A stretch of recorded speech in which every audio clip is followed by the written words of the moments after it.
আপুনি জানেনে ৰাতি শুবলৈ যাওঁতে গাৰুৰ তলত দুটা বিশেষ বস্তু ৰাখিলে বহু মানুহৰ জীৱন সলনি হোৱা বুলি কোৱা হয়।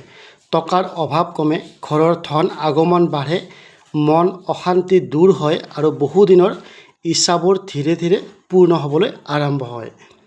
কিন্তু দুখৰ কথা কি জানেনে? 90% মানুহে এই নিয়মটো ভুলকৈ কৰে, সেইকাৰণে সুফল নাপায়। আজিৰ ভিডিঅ'টোত মই আপোনালোকক জনাম কোন দুটা বস্তু গাৰুৰ তলত ৰাখিব লাগে, কেতিয়া ৰাখিব লাগে আৰু কেনেকৈ ৰাখিলে শুভ ফল পোৱা যায়। ভিডিঅ'টো স্কিপ নকৰিব। শেষত এটা মই চিক্ৰেট নিয়ম ক'ম, যিটো নাজানিলে শুভ ফল নাপাবও পাৰে। প্ৰথম বস্তু, এটা টকা বা ৰূপৰ কইন, বিশেষকৈ শুক্ৰবাৰ বা বুধবাৰে নিশা এই কইনটো ভালকৈ পানীৰে ধুই অলপ হালধি বা চন্দন লগাই মনে মনে নিজৰ ইচ্ছা ক'ব লাগিব। তাৰপিছত কইনটো এটা সৰু লাল কাপোৰত মেৰিয়াই গাৰুৰ তলত ৰাখিব লাগিব। বিশ্বাস কৰা হয় ই ধনৰ শক্তি আকৰ্ষণ কৰে আৰু নিগেটিভ এনাৰ্জি দূৰ কৰে। দ্বিতীয় বস্তু, এলাইচি বা লং। বহুতে বিশ্বাস কৰে এলাইচি ভাগ্য উজ্জ্বল কৰে আৰু ঘৰৰ লক্ষ্মীৰ কৃপা আনে।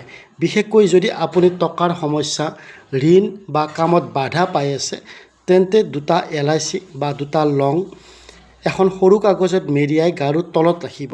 কিন্তু মনত ৰাখিব, এই বস্তুবোৰ কাকো নজনোৱাকৈ ৰাখিব লাগে। বেছি মানুহক ক'লে ইয়াৰ পজিটিভ এনাৰ্জি কমি যায় বুলি বহুতেই মানে। আৰু এটা গুৰুত্বপূৰ্ণ কথা, গাৰুৰ তলত ৰাখি শোৱাৰ আগতে মনত নিগেটিভ চিন্তা নাৰাখিব, কাৰণ আপোনাৰ চিন্তাই আপোনাৰ ভাগ্য গঢ়ে। শুবলৈ যোৱাৰ আগতে ভগৱানৰ নাম এটা লৈ মনে মনে ক'ব, মোৰ জীৱনত সুখ, শান্তি আৰু ধনৰ আগমন হওক। বহুতে কয় এই সৰু নিয়ম মানি চলাৰ পিছত তেওঁলোকৰ জীৱনত লাহে লাহে পৰিৱৰ্তন আহিবলৈ আৰম্ভ হৈছে।